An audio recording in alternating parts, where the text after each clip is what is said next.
Hello friend, welcome to CY method. So मैं former SBI apprentice जो कि first batch का पार्ट रह चुका हूँ। सो अप्रेंटिस से रिलेटेड एक न्यूज़ मिली है मुझे, वो न्यूज़ मैं आपके साथ शेयर करने जा रहा हूँ। सो पहले मैं आपको बता दूँ कि जितने भी फर्स्ट बैच के अप्रेंटिस थे उनको रूरल एरिया में पोस्ट किया गया था। उनको जो पोस्टिंग मिली थी वो रूरल एरिया में मिली थी। रूरल एरिया में क्यों मिली थी? क्योंकि वो ब्रांचें FIMM के अंडर आती थी SBI की। अब FIMM क्या है?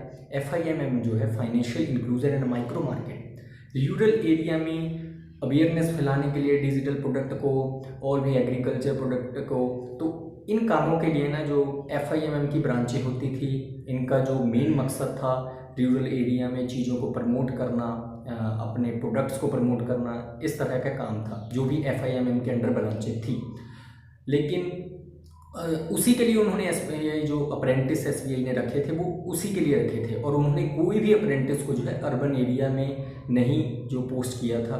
किसी को भी पोस्टिंग जो है FIM के अंडर जो ब्रांचें आती हैं उसी में मिली थी। किसी को भी अर्बन एरिया की जितनी भी ब्रांचें आती हैं उसमें पोस्टिंग नहीं मिली थी। तो अब न्यूज़ ये है कि FIMM के अंडर जो ब्रांचें आती थी वो अब ब्रांचें FIMM के अंडर नहीं रही। कि अब सिंपली मीन्स कि FIMM नहीं रहा।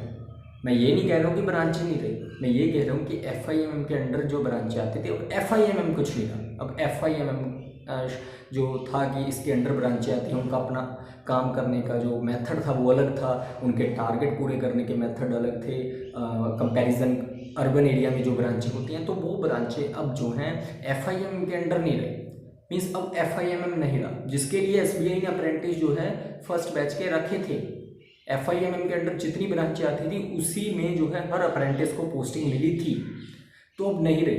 अब इसका क्या इम्पैक्ट पड़ेगा वो तो आने वाला वक्त ही बताएगा कि एग्ज़ाम पे क्या इम्पैक्ट पड़ेगा।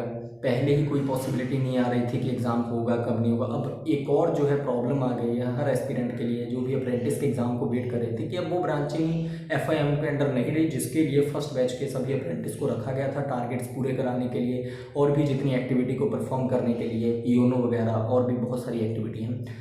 तो अब जो उनका मेन मकसद था अप्रेंटिस को रखने का, उसके अंडर ब्रांचें नहीं रही। अब कोई नया रूल आएगा या अब वो तो हमें नहीं पता ना, अब क्या कुछ होगा, FIMM के बदले कुछ और आएगा। अब जो भी आएगा, लेकिन अब हमें देखना होगा कि उनका जो मेन पर्पस था अप्रेंटिस को रखना, वो ब्रांच वो जो FIMM के अंडर जो भी ब्रांचें आती थी वहाँ पे रखना, वो ब्रांचें FIMM के अंडर नहीं रही। अब FIMM नहीं रहा। सो अब देखना होगा कि आगे क्या होता है। पहले हमें कोई अपडेट नहीं मिल रही थी, तो अब कोई भी अगर नेक्स्ट अपडेट होती है तो वो मैं आपको बता दूंगा। लेकिन अभी की बड़ी अपडेट यही है अप्रेंटिस को लेकर, ये अप्रेंटिस से रिलेटेड ही है, क्योंकि उनका जो SBI का मेन मकसद था वो यही था एग्रीकल्चर में डिजिटल को प्रमोट करना, इंश्योरेंस से जो एक्टिविटी है इस तरह की एक्टिविटी को परफॉर्म करना। तो अब देखते हैं आगे क्या होगा, वो तो अब समय बताएगा कि क्या कोई नेक्स्ट अपडेट है उसके FIMM के बदले कुछ वो और करेंगे या फिर नॉर्मली रहेगा जो अर्बन एरिया की ब्रांचें होते हैं उसी तरह जो सारी रूरल एरिया की ब्रांचें परफॉर्म करेंगी। वो तो अब वक्त ही बताएगा क्या है। लेकिन अभी की बड़ी अपडेट अप्रेंटिस को लेकर यही है। So thank you.